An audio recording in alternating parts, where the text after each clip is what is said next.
Michel Guillot. Alors, encore et toujours nos banques. Nous allons parler à nos téléspectateurs aujourd'hui d'un sujet qui est tout à fait dans l'actualité, c'est la renégociation des prêts. Il faut dire que la conjoncture est extrêmement favorable puisque les taux sont vraiment bas. On se demande même s'ils ne vont pas remonter, parce que tellement ils sont descendus bas. C'est ce que vous allez nous expliquer. Mais toutes les implications sont fortes. Comment s'y prendre, combien ça va nous coûter, et qu'est-ce que ça va nous rapporter d'éventuellement pouvoir renégocier ces prêts. Mais vous dites que c'est maintenant. Alors c'est clair, Olivier, hein. Les taux n'ont jamais été aussi bas et il y a vraiment très peu de chances pour qu'ils soient plus bas à l'avenir. Voilà. Hein. Donc juste un ou deux chiffres qui font suite donc à l'opération quantitative easing de la BCE, qui est la principale cause d'ailleurs des taux bas qu'on connaît à l'heure actuelle. Hein, quand on regarde l'OAT à 10 ans, hein, l'OAT c'est en gros c'est les obligations de l'État. Il y a un an on était à 2,10, aujourd'hui on est à 0,50. Hein, donc on a perdu en un an 1,60. On retrouve une partie de ce gain sur les taux en matière de prêts immobiliers. On est actuellement en moyenne sur du 20 ans à 2,30. On a gagné 100 points de base sur un an. Hein. On a même, dans certains cas, des taux qui peuvent descendre en taux fixe, toujours sur 20 ans, à 1,80. Alors 1,80, il faut savoir que à ce niveau de taux, les banques perdent de l'argent. Oui, hein. Alors ça c'est difficile d'obtenir ça. C'est clair, c'est leur produit d'appel, donc elles acceptent de perdre un peu d'argent là-dessus pour en gagner beaucoup ailleurs. Hein. C'est la stratégie bien connue dans tous les hypermarchés, un îlot de perte et un océan de profit à côté. Donc il s'agit pour le consommateur de profiter de cette situation et effectivement, pour paraphraser un slogan bien connu, on pourrait dire renégocier, c'est maintenant ou jamais. Alors, il faut savoir que c'est un petit exercice fort profitable, puisque nous, dans les simulations qu'on peut faire au niveau de France Conso Banque... Excusez-moi de vous arrêter, mais c'est le vrai problème. Parce que le consommateur qui est seul, il n'arrivera jamais à déterminer exactement où est son gain. Parce qu'il y a les indemnités de remboursement anticipé, il y a le coût des intérêts. Et là, la banque n'est pas très non, c'est pas leur intérêt. Hein. Voilà, c'est pas leur intérêt. Alors effectivement, là, vous soulignez une vraie difficulté qui est finalement, ok, les taux ont baissé, mais combien ça va rapporter? Et effectivement, il n'y a pas vraiment de généralité, c'est un petit peu du sur-mesure.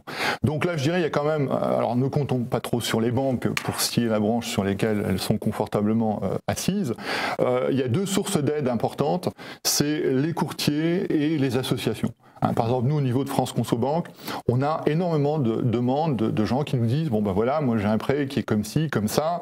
Est-ce que vous pensez que ça vaut le coup que je renégocie avec ma banque ou d'autres hein ?» Donc vous avez les associations comme la nôtre qui font leur travail. vous avez aussi les courtiers qui font aussi leur travail de leur côté. Simplement, eux, c'est dans une optique, c'est une optique un peu mercantile qui est pas celle des associations. Alors, ce qu'on peut dire dans la généralité, si vous voulez, c'est que sur un prêt de 250 000 €, c'est-à-dire un prêt standard en matière d'acquisition immobilière, encore faut-il pas habiter en région parisienne. Hein, oui, parce que 250 000 €, oui, vous n'avez pas grand-chose, hélas. Bon, ce qu'on peut dire, c'est que le gain, en moyenne, c'est de 20 à 30 000 €. Net d'impôt.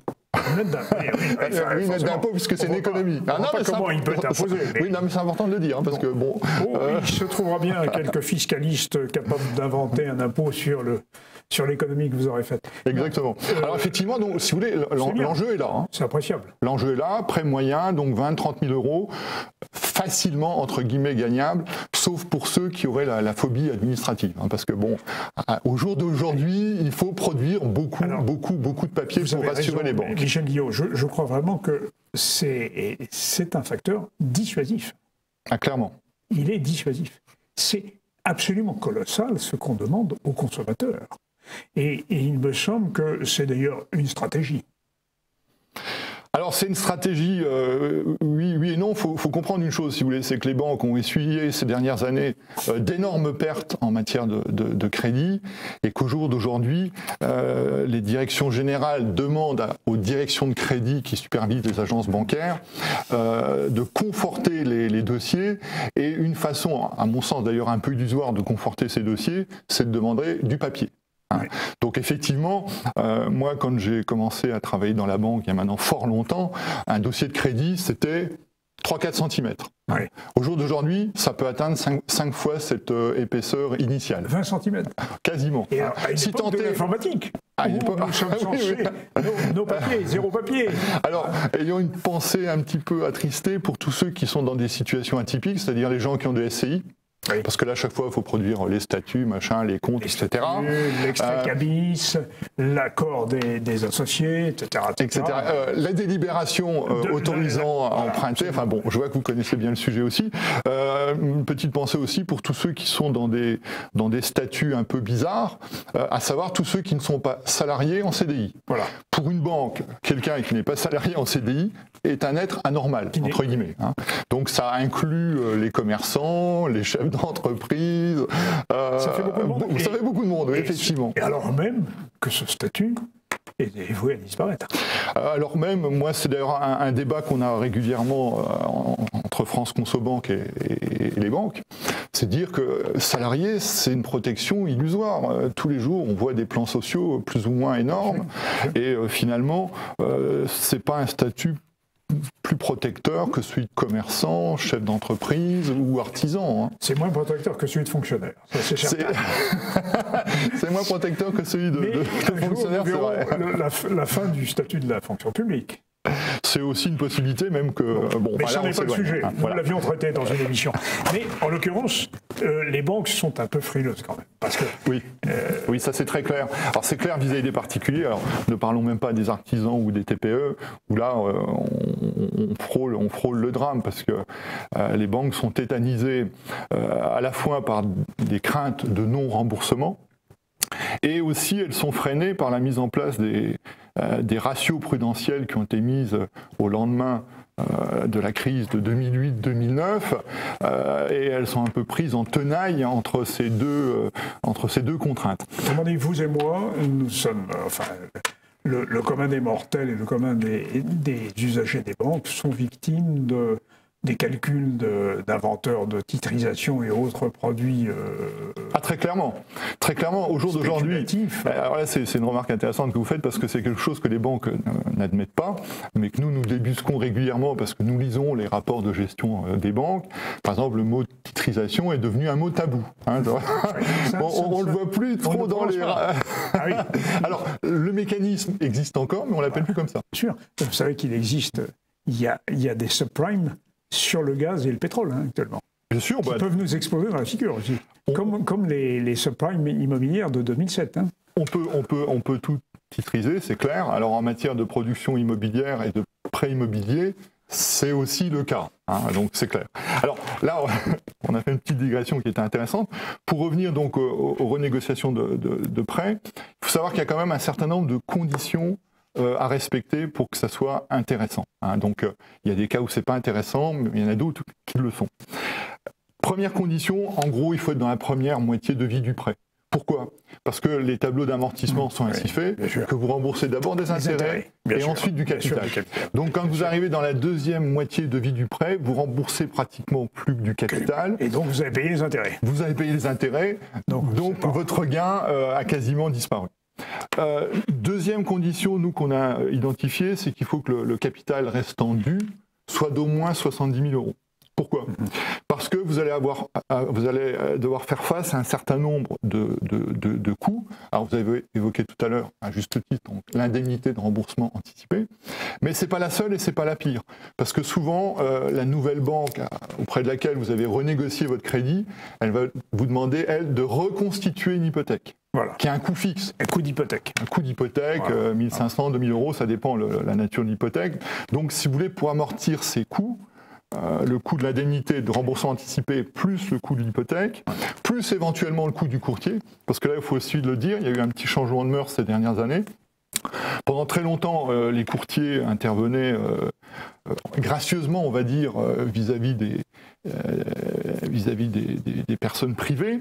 Elles se rémunéraient uniquement vis-à-vis de la banque. C'est ça, c'est la banque qui les payait. Voilà, c'est la banque qui la payait, donc pour le particulier, il avait l'impression que c'était gratuit. Bon. Maintenant, les mœurs sont un petit peu changées. Il y a quand même maintenant pas mal de courtiers qui vous prennent classiquement, je dirais, une commission de 1%. Alors, en général, c'est plafonné à 1 000 €. Mais c'est quand même 1 000 € de plus qui vont se rajouter au... Et quelquefois, la commission du courtier fait basculer l'opération dans la non-rentabilité. Alors, c'est plutôt l'addition de tous les frais qui risque de faire basculer la non-rentabilité de l'opération vers donc quelque chose qui serait effectivement non souhaitable. Donc, tout ça, c'est à prendre en compte. Il y a aussi une autre condition plus qualitative qu'il faut que parfois les gens perdent de vue, c'est qu'il ne faut pas que votre situation professionnelle et médicale se soit dégradée. Imaginons que vous avez fait votre prêt il y a 5 ans, maintenant vous dites j'ai fait mon prêt il y a 5 ans, je peux gagner 2 points d'intérêt, donc effectivement ça paraît comme ça sur le papier intéressant, oui, mais à condition que les autres paramètres aient suivi, que votre situation professionnelle ne soit pas dégradée. Si dans l'intervalle vous êtes au chômage, c'est pas la peine, vous ne trouverez pas de banque pour reprendre. Alors qu'à la limite, on peut considérer que le chômeur aurait plus besoin de racheter son oui, oui, mais malheureusement, comme dit le proverbe, il vaut mieux être riche, bien portant et jeune que l'inverse. Et là aussi, malheureusement, ça justifie. Il faut donc que la situation professionnelle soit restée au moins ISO. Et aussi, autre aspect que parfois les gens prennent pas en compte, c'est que la situation médicale aussi, on a tendance à penser qu'on est éternel, mais éventuellement à certains aspects, à certains moments charnières de la vie, on peut avoir une situation médicale qui a pu, pour différentes raisons, se dégrader. Et enfin, dernière condition, en gros, il faut un écart de taux d'environ 70 points de base, 0,07% de taux d'intérêt d'écart, je dirais, entre l'ancien prêt et le nouveau prêt. Alors, au jour d'aujourd'hui, à partir de 0,7. À partir de 0,7, a priori, c'est rentable, sous réserve de respecter les autres conditions que j'ai indiquées, qu'on soit dans la première moitié de vie du prêt, qu'on ait plus de 70 000 € de CRD à rembourser. A priori, là, on est à peu près certain de faire une opération rentable. Et au jour d'aujourd'hui, c'est intéressant d'en parler, puisque, comme je le disais en préambule tout à l'heure, les prêts ont baissé plus de 100 points de base en un an. Donc, on est au-delà des 0,7% d'écart qu'il faut entre l'ancien prêt et le nouveau prêt. Donc, a priori, je dirais que tout le monde y a intérêt, alors, sauf ceux qui ne rentrent pas dans les conditions que je viens d'évoquer. Alors maintenant, comment est-ce qu'on peut procéder ? Alors, rapidement. Plus rapidement, alors déjà, première étape, il faut voir sa banque. Il y a beaucoup de gens qui l'ignorent, mais finalement, voir sa banque, c'est une démarche tout à fait rentable qui vous évitera de reconstituer une hypothèque,